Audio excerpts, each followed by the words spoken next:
guys, it's Sekaar, and today I want to go over my ganker build for update 39. And before we get started, if you're not subscribed to the channel, please do me that one favor and do that real quick. But first things first, we're going to look at our character sheet. We're going to be a Khajiit on our ganker because Khajiit gets that crit passive, and honestly, you want to be critting as hard as you can, and it's just a no-brainer at this point. Definitely go Khajiit. It's definitely the way to go. And as far as our attributes go, all 64 points into magic, that we can get that max magic pull as high as possible, and honestly that increases your damage as much as possible as well. So moving on, we're also going to be using, it's a long character sheet right there. We're going to be using the Lover as our Mundus. That way we can get as much penetration as possible. You want to ignore those enemies' resistances. And I've tried out all the Lover. I've tried out Warrior for weapon and spell damage. And I've also tried out Shadow for crit damage. And overall, I like the Lover the most. It made me feel like I did the most amount of damage. I felt like Warrior did really well as well. And honestly, I was kind of disappointed with how much damage I had with the Shadow. So overall, I really like the Lover. That way it increases your overall damage, not just your crit damage, and I just really like it. As far as our food goes, we're going to be using Ghastly Eye Bowl. It's going to be increasing your max magic by 4,200. Also going to be increasing your magic recovered by 420, so it's going to be nice for your overall magic sustain as well. And we're going to be Vampire Stage 4 on this build, because Stage 4 gives you that passive of when you're running for like 4 seconds or something like that, you turn invisible, which is awesome for when you're running away like a rat. I love it. It lets me get out of certain situations so much, and it's really nice to have that. So moving on to our gear, we're going to be using a one-piece Balorg mask. We're going to be using one piece in medium divines with the max magic enchantment on it. The reason why we're using Balorg is because that one piece is going to increase your weapon and spell damage as much as possible. And we can't fit that two piece on here. You just can't really do that. But moving on to our next piece, this is going to be our first 5-piece. We're going to be using Ashen Grip. We're going to be using medium shoulders in divines. I've got a prismatic enchantment on it because it was left over from another piece of gear that I had, and I didn't really want to switch out the prismatic enchantment for max magic glyph. I kind of felt like that was kind of sacrilegious because those the prismatic glyphs are so expensive, so it really doesn't matter in the long run if you have 1 or 2 prismatic pieces on here. But Ashen Grip, that's going to give you a line of max health, weapon and spell damage, crit chance. Then we deal martial melee damage. You're going to breathe fire in right in front of you for 4,600 damage, and that's awesome for your extra burst damage because you're already hitting martial melee damage. So hitting that in cap right away and then also hitting Ashen Grip, it's making it so that they take twice as much damage. Well, not twice as much, but just 2 sources of damage, and it's really nice for your overall burst damage. We're also going to have one more set that works with this as well, and I'll get to that in a second. But also we're going to be using Ashen Grip as our chest in medium divines as well with a max magic glyph on it. Also, we're going to be using Flame Blossom as our other set. We're going to be using Light Divine's Hands with a max magic enchantment on it. So Flame Blossom is going to be your other 5-piece set. It's going to be a line of max magic, weapon spell damage, offensive penetration, and when you deal damage, you're going to summon a line of flame that moves forward after 1 second, dealing 8,700 flame damage to any enemy in its path. So it's awesome because you're going to be hitting your enemies because they're going to be stunned on the ground, so they're not really going to be able to move after 1 second really. If they do, well, unfortunately, you just don't get that one extra little bit of damage on them. But honestly, I've hit so many enemies with this, and it's just so much extra damage. Between your Flame Blossom and your Ashen Grip, that's so much extra burst damage between those two, and it's great. I've been really liking it, and I kind of wanted to double up on the fire damage as well, because with everybody being vampire, they take extra damage from fire. So I just really like both Flame Blossom and Ashen Grip. It's been a lot of fun. So again, Light Hands in Divines. We're also going to be using a light waist piece in Divines as well with a max magic glyph on it.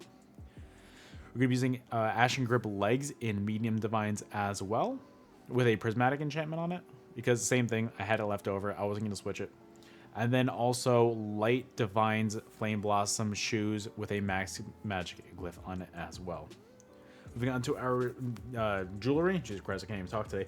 Moving on to our jewelry, we're going to use a Flame Blossom necklace with a Bloodthirsty trait on it with a weapon and spell damage enchantment on it. The reason why we're using Bloodthirsty, increase that damage when they're at lower health, and it's really easy to get them to low health on this build. So it's really just, it's just basically a built-in execute modifier, and it's just great for your overall damage. We're also going to be using Oaken Soul on this build, so it's going to be a 1-bar build. Oaken Soul is going to give you so many buffs, but I'm not going to go over all of them. But it's going to be Minor Berserk, which is awesome for your damage. Minor Courage, again, great for your damage. Major Brutality and Sorcery, to have that at all times, great for your damage. Major Prophecy and Savagery, again, great for your damage because that's extra crit. Minor force, again, extra crit damage, minor protection, so it gets you a little bit tankier. You're still extremely squishy on this build. Minor resolve, or major resolve, I apologize. So again, more resistances, minor mending, better healing, minor fortitude, so and minor intellect and minor endurance. So that's health recovery, stam recovery, and magic recovery, which health recovery, who cares about that? But having that extra stam and magic recovery, really helpful. Then minor heroism when you're in combat, that's insanely good for your overall ult gen, and that's great for just pumping out ganks left and right. And then minor slayer, minor Aegis and power, who cares about that? That's PV stuff.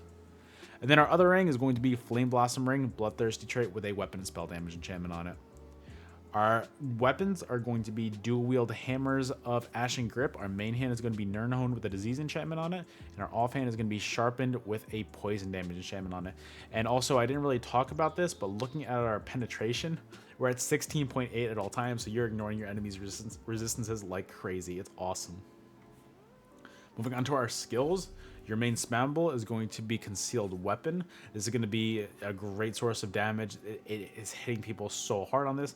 And also on top of that, you're also going to be getting Major Berserk for 10 seconds after this. So it increases your damage done as much as possible. It's awesome. Channeled Acceleration. This is really just so that you're having your movement speed buff at all times, because you already get minor force from your Oakensol rank. So this is just so that you're in major expedition, so that you're fast for 12 seconds. That way you can get into that gank and get out as fast as possible. And really, I just felt like this was the best ability for that. Whirling Blades is going to be your execute on this build. So a lot of the times, my entire combo is just heavy attack, incap into Whirling Blades, and that's enough damage in itself. Sometimes you have to throw in that Concealed Weapon. It's kind of a split-second decision of what you need to do, but most of the time, Whirling Blades on enemies that have like 30k health or lower, heavy attack, incap, Whirling Blades, that's the combo. If they have a little bit more than 30k health, heavy attack, incap, Concealed Weapon, and then into Whirling Blades, and that's going to be what kills off your enemies. But overall, Whirling Blades is a great source of damage to have on this, because a lot of people's first instinct when they get stunned by an incap is to roll dodge because they expect a bow proc. So Whirling Blades is going to ignore that roll dodge chance, or whatever you call it, and just go right through that and just execute your enemies. It's great. And then Shrewd Offering, we're using this morph because the other morphs gives minor mending, and we don't need that since we already have Oakensol on. So we're using Shrewd Offering. It's going to increase that healing as much as possible. The tooltip on this is 18.2k because that's balanced, I guess. Also, Shadowy Disguise, this is just going to be what's cloaking you. So you're going to be invisible when you're using this. And also, your next direct damage ability within 3 seconds will always be critical, so it's awesome for your overall damage. And then Incapacitating Strike, this is going to be what you're going to be using a lot of burst damage with. So make sure you try and have 134 ultimate, because that's going to be what stuns your enemy. But if you don't, honestly, that's fine too. A lot of your abilities stun from stealth as well, so that's fine. But overall, you don't really need to build that much high ult because you don't have 2-piece Battle Organ. So really, just to get Incap and just go for your gank. It's really fine. And then as far as our champion points go, our blue slotables are going to be Fighting Finesse, Untamed Aggression, Master at Arms, and Backstabber. Our red slotables, which I tried to experiment a little bit with, but this is what I like the most, is Pain's Refuge, Sustained by Suffering, Celerity, and Slippery. So I kind of like using Slippery and Celerity a lot. That's definitely best in slot. I would definitely make sure you keep those at all times. Sustained by Suffering and Pain's Refuge, if you want to switch those out at any point, I definitely, I'm not married to the idea. Definitely, if you think that there's anything better, use them, but that's just what I use. And then the green tree, what you really care about is Breakfall, Rationer, and Liquid Efficiency. And that's really the entire build, guys. I'm going to show you the combo real quick on a test dummy, so stay tuned for that real quick.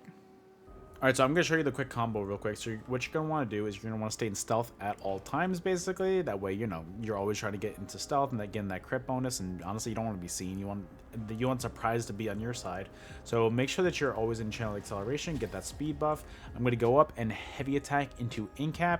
And I'm just going to spam Concealed Weapon on this because this thing's got a lot of health. So for the most part, this is going to be your combo. You're going to be hitting channeled acceleration, heavy attack into Incap, then Concealed Weapon, and usually 1 or 2 Concealed Weapons, and then a spin to win, and you're just chilling. That's so much damage in itself, and that will kill most players in Cyrodiil.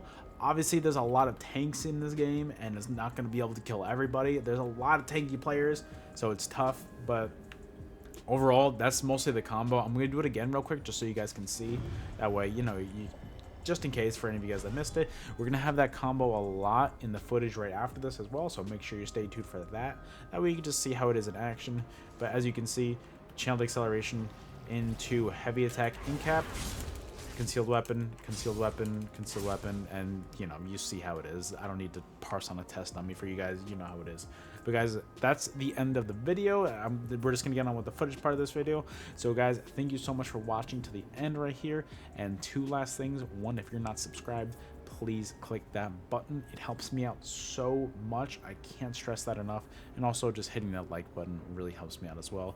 Two really free things that you guys can do to help support me. Because that is it from me. I will not talk your guys' ear off anymore. I know I've done so much of that. Thank you guys so much for watching, and I'll see you guys on the next video. Later.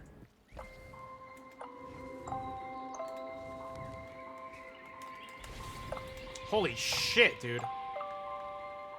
Holy shit.